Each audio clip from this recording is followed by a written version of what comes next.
So grapes வந்து பார்த்தீங்க அப்படின்னா பேர்ல்ஸ் வந்து யூஸ் பண்ணுவோம். பேர்ல்ஸோட ஷேப் வந்து பார்த்தீங்கன்னா நல்ல ஒரு ரவுண்டிங் ஷேப்ஸ் வந்து இருக்கனால சில பேர்த்துக்கு அதை பர்ஃபெக்டாக வந்துட்டு கட்ட முடியாது. லைக் வந்து எப்படின்னா ரொம்ப வந்து ஹேங்கிங்காக இருக்கும், உங்களுக்கு வந்துட்டு உருவிட்டு வர மாதிரி இருக்கும். ஸோ அந்த மாதிரி நம்ம என்றைக்குமே வந்துட்டு இந்த கிரேப்ஸ் வந்து பண்ணக்கூடாது. ஸோ எங்களோட ஃபினிஷிங் வந்து அவ்வளோ ப்ராப்பராக இருக்கும். எவ்வளோ சூப்பராக இருக்குது பாருங்களேன். இந்த இடத்துல எந்த இடத்துலையுமே வந்து ஷேக்கிங்கே ஆகாது.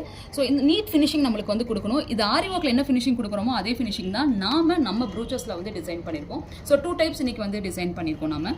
தட் மீன்ஸ் 2 டைப் ஆஃப் சாரிக்கு சேம் டைப் ஆஃப் வந்து டிசைனை வந்து நாங்கள் டிசைன் பண்ணியிருக்கோம்.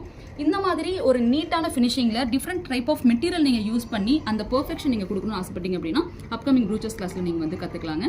ஈவன் இந்த ஷேப்ஸ் வந்து எப்படி வேணால் இருக்கலாம், ரோலராக இருக்கலாம், ஸ்கொயராக இருக்கலாம், ரவுண்டாக இருக்கலாம். பட் எல்லாத்தையுமே பார்த்தீங்கன்னா நம்ம ஃபினிஷிங் வந்து ப்ராப்பராக கொடுக்கணும். ஸோ அதை எப்படி நம்ம டைட்டன் பண்ணலாம், எப்படி அழகாக நீட்டாக அதை வந்து டிசைன் பண்ணலாம் அப்படிங்கிறது எல்லாமே நம்ம ப்ரூச்சஸ் கிளாஸில் வந்து கற்றுக்க போகிறோம். ஸோ தோஸ் ஆர் இன்ட்ரெஸ்டட் டிஸ்கிரிப்ஷனில் காண்டாக்ட் நம்பர் கொடுக்குறேன், காண்டாக்ட் பண்ணுங்கள். அகைன் ரொம்ப லிமிடெட் சீட்ஸ் மட்டும்தாங்க. ஸோ ரொம்ப ஃபாஸ்ட்டாக புக் ஆகிட்டு இருக்கு, புக் பண்ணிக்கோங்க. தேங்க்யூ.